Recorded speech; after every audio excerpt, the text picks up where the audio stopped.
Hello Capricorn! Welcome dito sa 4th week ng January reading mo, January 22 to 31.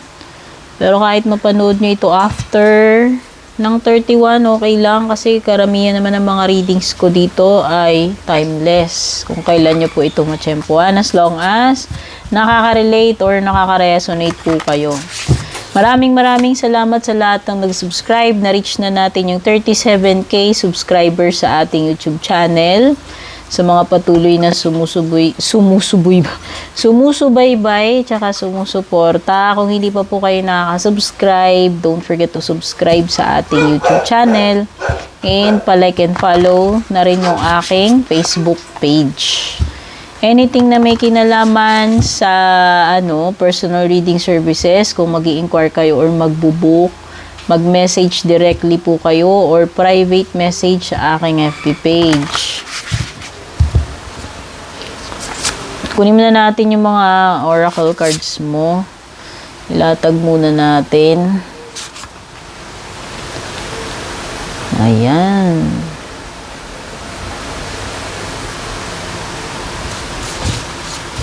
By the way, dun sa nagsasabi na pinipili ko yung mga cards ko, hindi ko alam kung may mata ka. No? Ano ba naman ako? Scripted ba yung bara ako? Nakita nyo naman, umugot lang ako. Oh, meron kasing nagko-comment, di ko alam kung may mata ba talaga siya. Sinasabi, pinipili ko daw yung mga cards na kinukuha ko. Ewan ko. Kung nambibwisit lang ba o ewan ko, wala siyang mata. Kitang-kita naman pag kumukuha ako, ganyan eh. Tsaka kahit nakaharap sa akin yan, hindi ko po yan pinipili. Ano yun eh? Ganito yung literal na mamili. Ganyan. Oh, binabrowse ko. Hindi eh. Hugot ako eh. Kasi Oda nakaharap sa akin yan kung ano yung mahugot ko. Ewan ko ba, naghahanap lang talaga ng maibabash, no? Dami mga bashers dito. Bahala kayo sa buhay nyo. Hindi ko alam kung ikakaganda nyo, ikakayaman nyo yung mga pangbabash nyo dyan. Bahala kayo dyan. O, diba? Sige nga, mag-comment nga kayo. Pinipili ko ba yung mga cards? Kaloka naman. Bahala siya. Sa paningin niya, pinipili ko eh. Pero ang sagot ko, no. Never kong pinili yung mga yan. Kung makita mo man nakalatag na yan, naka-face down yan, hindi ko yan pinili. Hindi scripted yan. Ano ba yan? Kaloka. May ma-comment lang.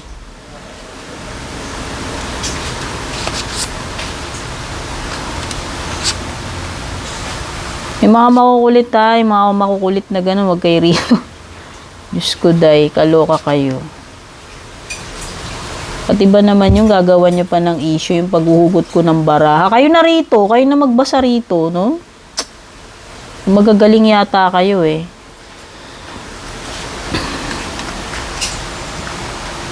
Nunod ka na nga ng libre, dami mo pang mga hanash dyan. Capricorn, nakuha ko sa iyo, Earth Sheep, Fire Snake, at saka Fire Monkey.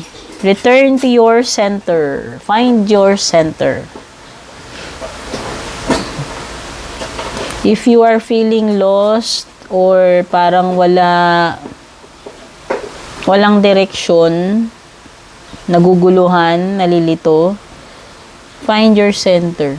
Mag-meditate ka. No, tigil ka muna. Kaysa yung, ano ba tawag dito, yung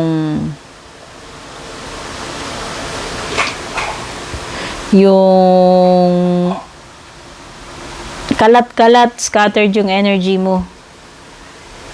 Yan yung sinasabi, return to your center. Sige, tignan natin. Kasi bagong deck sa akin to eh. Hindi ko pa nabasa yung meaning niyan. Kasi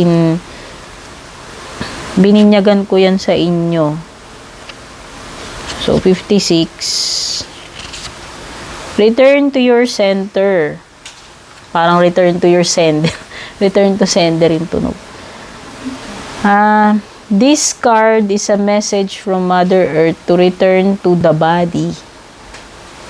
Slow down. O, diba sabi ko, tigil muna. Slow down. Okay? Slow down and allow your senses to return you to the present. Treat the body as your sanctuary. Tune in to what it needs. Rest when the body feels tired. Diba? Sabi ko, kung kailangan tumigil, tigil muna. Lalo na kung hindi mo alam kung direction ba yung tatahakin mo. Magulo isip, no? Nabablanko, ayan.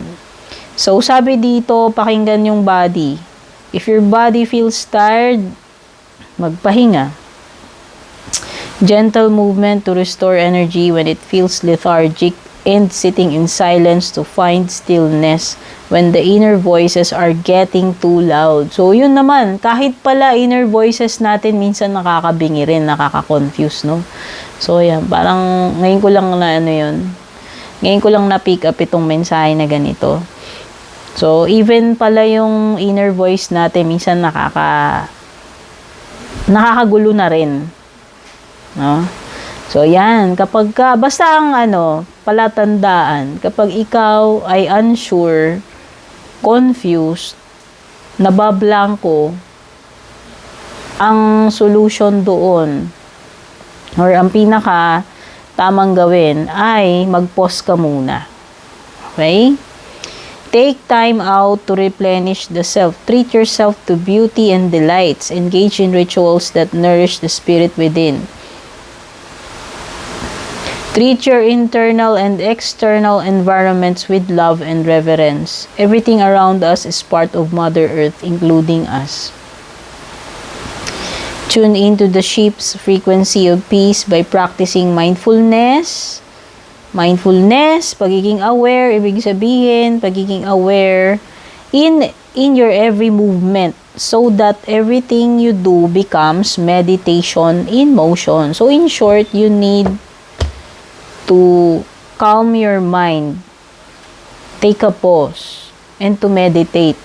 Dun sa mga panahong binanggit ko kanina, yun yung mga panahong confused, unsure, magulo isip, nabablanko, no?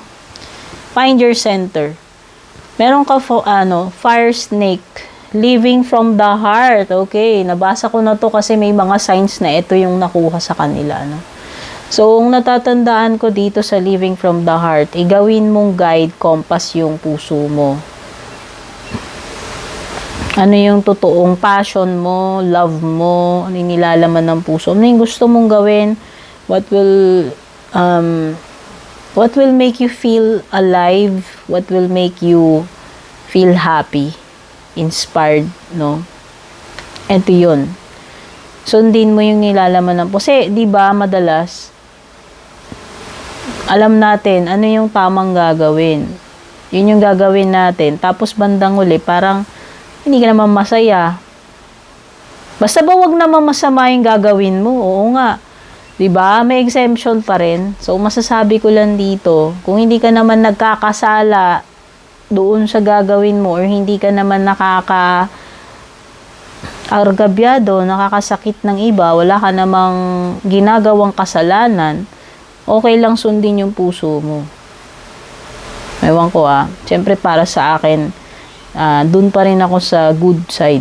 Kahit sabihin na natin na minsan ito yung tamang gagawin, hindi tayo masaya.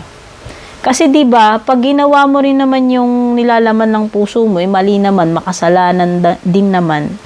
Nakaano ka rin ng ibang tao. Ewan ko, depende, pero yun na nga, kung ano man yung gagawin mo, no?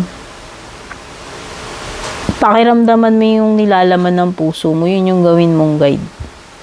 So, ano man yung gagawin mo ngayong 4th week ng January, pinaka-accurate na pagbabasihan mo is yung feelings mo, yung nilalaman ng puso mo. Okay? Time to embrace change. Capricorn, panahon na para magbago. Tanggapin yung mga pagbabago paparating sa iyo, or panahon na meron kang babaguhin sa sarili mo kung ano man yung sinasabi dito. No, basta panahon na para magbago or tanggapin yung pagbabago. Kasi 'di ba pag hindi mo tinatanggap 'yan, parang nai-stuck ka dun . di ba yung ano naman yung buhay natin, talaga namang constant yung mga pagbabago, hindi naman natin yan mapipigilan. Parang technology, tuloy-tuloy.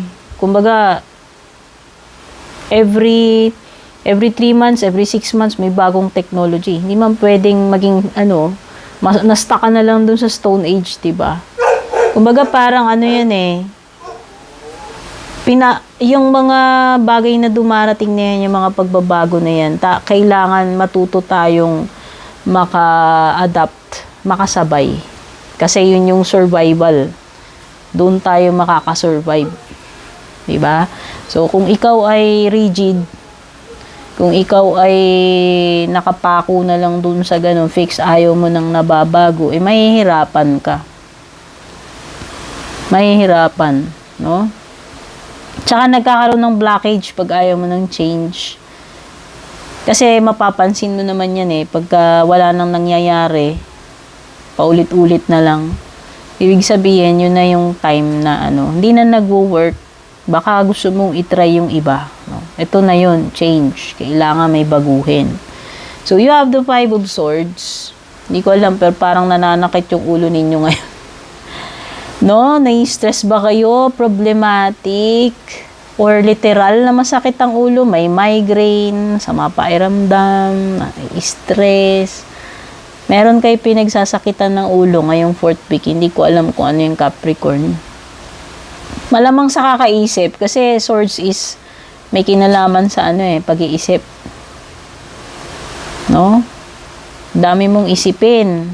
Dami mong isipin siguro. Ayan, may Tower moment, diba? Nagre-relate silang dalawa. Itong si Fire Monkey card at saka itong si Tower, oras na para magbago.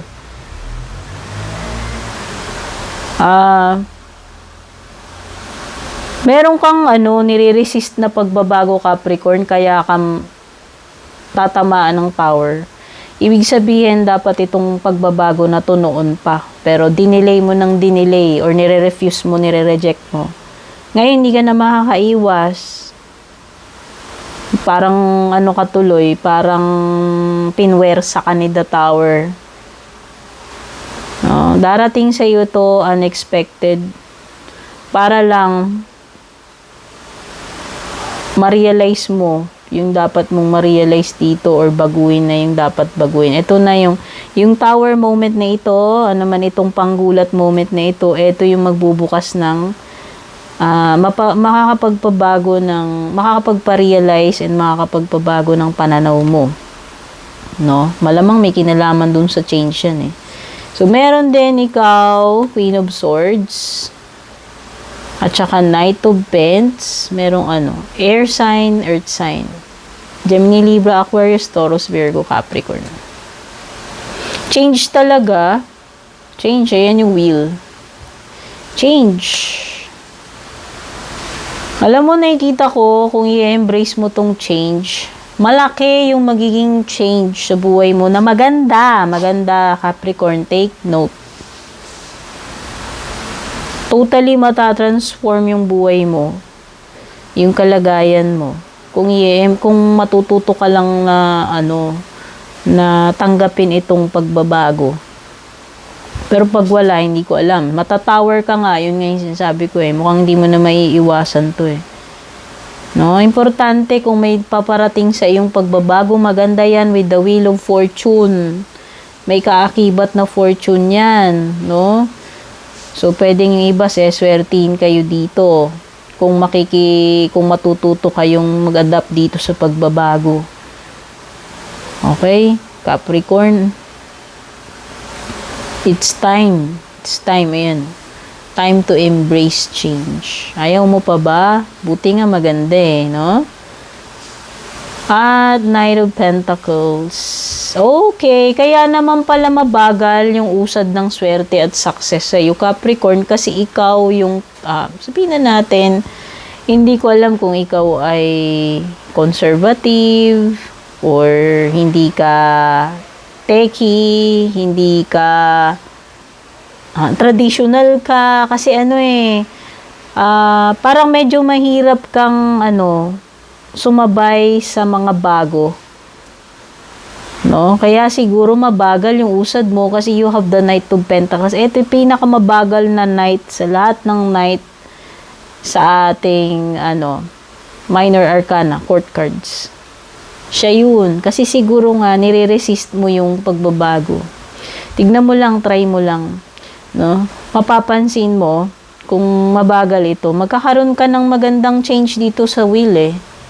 So, depende na sa'yo kung mananatili ka. Hihintayin mo pang ma-tower ka, depende sa'yo yan. Pero, sasabi ko lang sa'yo, hindi mo maiiwasan tong tower at mukhang paparating na sa'yo yan. No? So, ayan. Ito yung mga nakuha kong energies, mga mensahe para sa 4th week ng January mo. Capricorn, sana nagustuhan mo. Don't forget to like and share. Take care and God bless.